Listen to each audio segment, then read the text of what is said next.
اپنی ذات کی حد تک کسی کو عزت دینا، اہمیت دینا، وقار دینا، طنز کریں گے، تنقید کریں گے، یہ کمزور ہونے کی علامت ہوتی ہے۔ عزت والا تو وہ ہوتا ہے نا جو عزت بانٹتا پھرتا ہے، لوگوں کو دیتا ہے، جو پیار کرتا ہے، جس سے محبت کرنی آتی ہے۔ نبی پاک صلی اللہ علیہ وسلم نے جب اس کو سرکار باہر لائے تو سرور کائنات علیہ السلام کے غلاموں کے چہرے دیکھ کے کہنے لگا، او میرے محبوب کے غلاموں، سخاوت سنی بڑی تھی پر دیکھی میں نے آج ہے۔ حضور تو بڑا دیتے ہیں۔ اب حضور نے فرمایا عمر اگر تم اسے پہلے قتل کر دیتے تو یہ دوزخ میں جاتا، اور اب جہاں کھڑا ہے رب اسے جنت عطا کرے گا۔ ایک مثال دی سرکار نے، وَتِلْكَ الْأَمْثَالُ نَضْرِبُهَا لِلنَّاسِ، مثال ہوتی ہے سمجھانے کے لیے، مثال ہوتی ہے سمجھانے کے لیے کہ بات انسان کے ذہن تک جتنا اس کا معیار ہے، اسٹیٹس ہے، جو نہج ہے، وہاں تک پہنچ جائے۔ اللہ کے رسول صلی اللہ علیہ وسلم نے فرمایا، عمر میری اور تمہاری مثال، میری اور امت کی مثال اس آدمی کی مثال کی طرح جس کی اونٹنی بھاگ گئی تھی اور ناک سے نکیل نکل گئی تھی۔ بہت سارے لوگ اس کو پکڑنے کے لیے بھاگتے تھے، کسی کی قابو نہیں آتی تھی، کسی نے ڈنڈا مارا، کسی نے تلوار پکڑی، زخمی ہو گئی پر قابو نہ آئی۔ دوستو سننا، حضور فرماتے ہیں پھر اس کا اپنا مالک آ گیا، اپنا مالک۔ اس نے کہا پیچھے ہٹو، تم نے میرے جانور کا کیا حال کیا، تھوڑا سا چارہ زمین سے اٹھایا، اسے دکھایا تو اونٹنی دوڑی ہوئی آئی۔ اس نے اس کی پشت پر ہاتھ پھیرا، ناک میں نکیل ڈالی، اوپر سوار ہوا اور جاتی دفعہ کہنے لگا، اونٹنی ہے میری، اسے سنبھالنے کا طریقہ بھی مجھے ہی آتا ہے۔ گویا حضور بتا گئے امت ہے میری، تو عمر اسے سنبھالنے کا طریقہ بھی مجھے ہی آتا ہے، مجھے پتا ہے کیسے کر کے ان کے دلوں میں بات اتارنی ہے، کس جگہ پہ جا کے ان کو سنبھالنا ہے، کس طرح کر کے۔ اعلیٰ حضرت نے کہا نا، چور حاکم سے چھپا کرتے یا اس کے سوا، تیرے دامن میں چھپے چور انوکھا تیرا، تیرے ہی دامن میں چھپے چور انوکھا۔ بڑی حکمت سے، بڑی، ہمیں ویسے سارا طریقہ آتا ہے۔ ہمارے استاد فرمایا کرتے تھے کہ لوگوں کو کہے نا کہ کسی کو نماز کے لیے لایا کر، تو وہ اس کو نماز پڑھنے کی بجائے اس کو کہتے ہیں نہ آنا مسجد کبھی بھی۔ دور کھڑا ہو بندہ تو اس کو کہتے ہیں پڑھ لے کر کدی نماز کتنے کھڑ دینی پیسے، تو وہ بھی کہتا ہے کہ تو نے اپنی قبر میں جانا اور میں نے۔ لیکن وہی شخص جو دین کے لیے اس انداز میں قائل کر رہا ہے، ہوتا ہے نا آج لوگ طنز کرتے ہیں، اور وہ حضرت عمر فاروق کے پاس آ کے ایک شخص نے کہا تھا کہ میں بیان کرنا چاہتا ہوں، تو فرمایا نہ کرنا، تو تقریر کرے گا تو سامنے والوں کو گناہگار سمجھے گا۔ یہ زوم آدمی کو، اس زوم میں آدمی آ جاتا، بڑی مشکل ہوتی۔ تو بہت سارے لوگ ہیں، ہم دیکھتے ہیں کہ وہ طنز کر رہے ہوتے ہیں، اس طرح تنقید کر رہے ہوتے ہیں عوام پر۔ دیکھیں نا، وہ ہمارا نقیب آتا ہے، خیر میرا تو تعلق اس خوبصورت جماعت سے جس کا نقیب بھی شہنشاہ نقابت ہوتا ہے، تو شہنشاہ کی پھر مرضی ہوتی ہے، جو مرضی کرے، شہنشاہ نقابت جو ہوا۔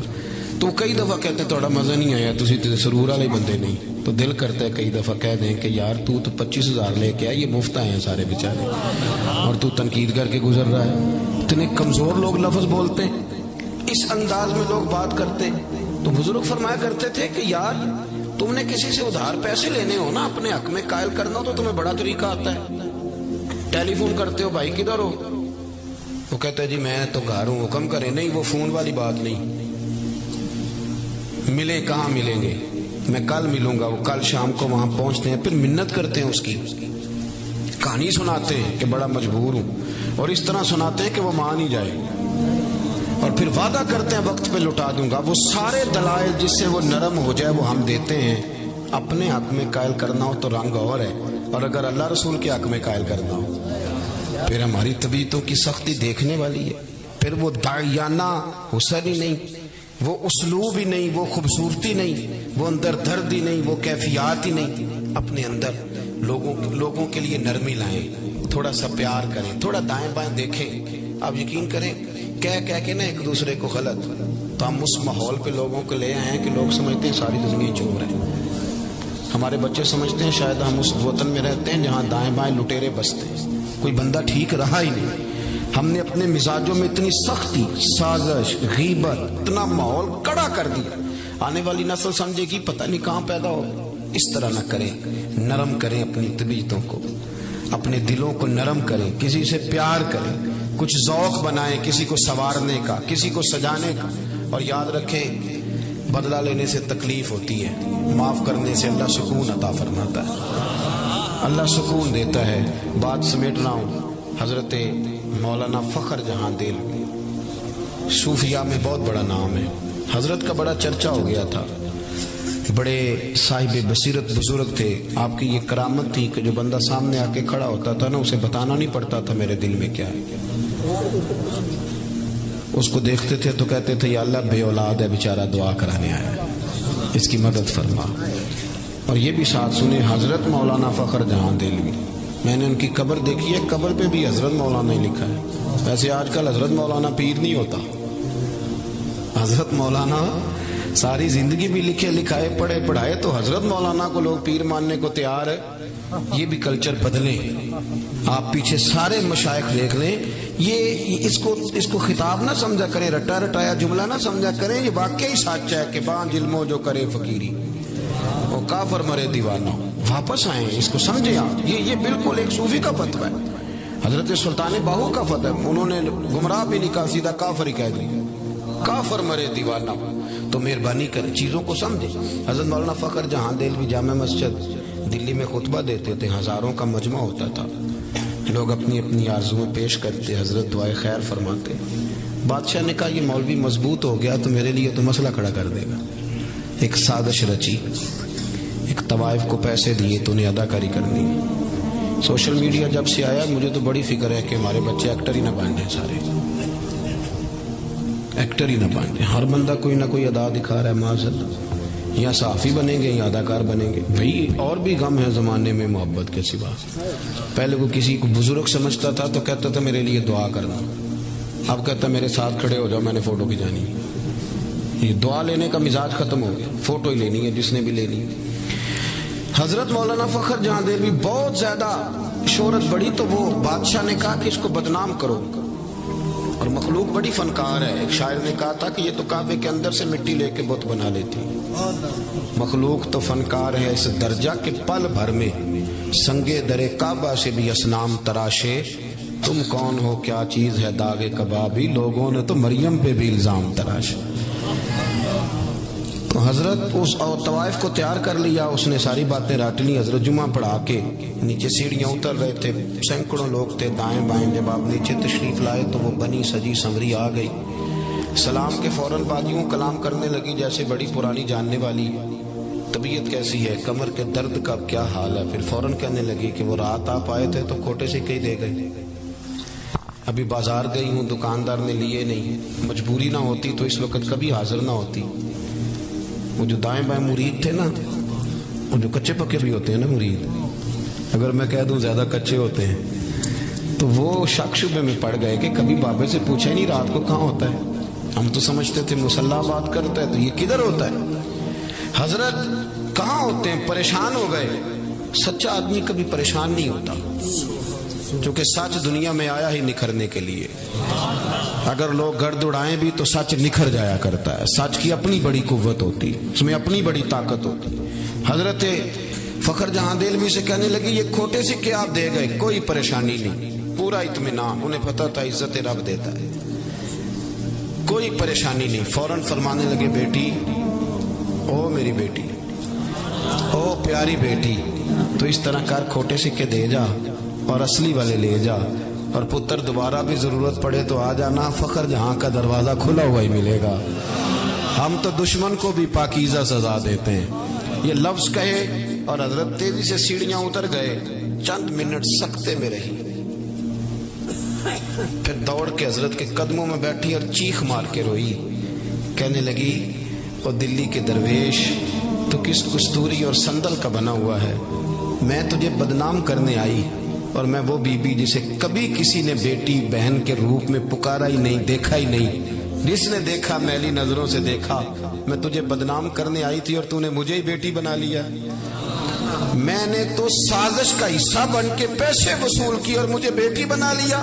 یہ لفظ کہے اور پلو اٹھا کے چہرے پہ رکھا، کہنے لگی دلی والوں اب میں تمہیں بتاؤں گی فخر جہاں کی بیٹی کیسی ہوتی ہے، آج کے بعد میرے کوٹھے کو کسی طوائف کا گھر سمجھ کے نہ آنا، میں اسے مسجد بنانے کا اعلان کرتی ہوں، قیامت تک میرے مدینے والے محبوب کے نام کی اذانیں پڑھی جائیں گی۔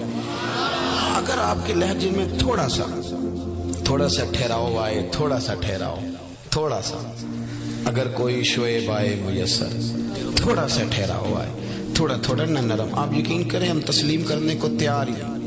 میں اکثر گزارش کرتا ہوں دوستوں سے، میں کہتا ہوں جہالت اس لیے پھیلی کہ ہم نے علماء کے خلاف باقاعدہ پراپیگنڈا کیا، پورا زور لگایا، مذاق اڑایا.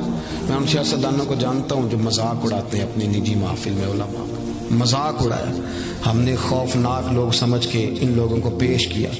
ہم نے رویہ اتنا سخت رکھا، وہ ختم پہ بلا لیا بچوں کو اور ان سے کہا 2 پارے اور پڑھو، دیگ ابھی لیٹ ہے. یہ کبھی آپ نے کسی اور مہمان سے بھی کہا کہ 2 گھنٹے اور بیٹھو، دیگ لیٹ ہے؟ یہ آپ کیا کر رہے ہیں؟ ہم لوگوں نے ایک پورا مزاج بنایا تو اس کا نقصان کس کو ہوا؟ اس کا نقصان ملی ہوا، قومی ہوا.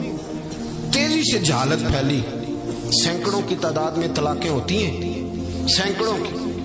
اور وہ بچہ جو ایم فل کا اسٹوڈنٹ ہے اس کو بھی یہ نہیں پتا کہ 3 طلاقیں میں نے دینی نہیں، میں نے 1 دینی ہے اگر غصہ آ بھی گیا، کیونکہ ہم نے دور کر دیا علماء سے، گیپ ڈال دیا. لوگ اس طبقے کو دیکھیں نا، روز بحث ہوتی ہے اسمبلی میں کہ مولوی پروفیسر نہیں بنتے، انجینئر نہیں بنتے، مدرسوں والے ڈاکٹر نہیں بناتے. تو میرا یہ سوال ہے کہ آپ کالجوں میں مولوی کیوں نہیں بناتے؟ یونیورسٹی کے اندر مولوی کیوں نہیں بنتا؟ میری بات کی سمجھ آ رہی ہے؟ یہ باقاعدہ ایک اسپیشلائزیشن ہے. یہ ادارے کے اندر مفتی بننا، تخصص کرنا، حدیث پڑھنا، یہ باقاعدہ ایک اسپیشلائزیشن ہے. آپ نے کبھی یہ کہا ہے کہ میڈیکل کا اسٹوڈنٹ انجینئر بھی بنے؟ وہ ڈاکٹر بن رہے، ایک الگ شعبہ ہے.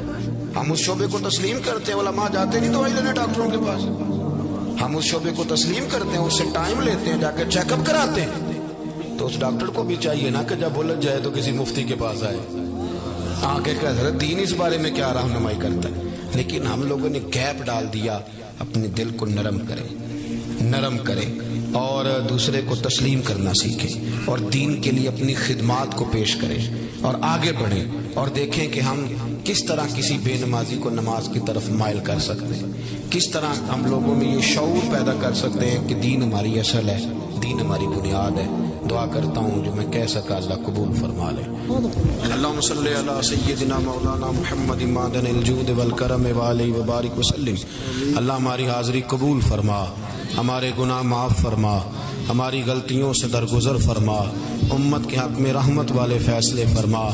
جن دوستوں نے یہ بزم نور سجائی انہیں بہترین صلہ عطا فرما، جو تشریف لائے انہیں قدم قدم پہ راحتیں عطا فرما.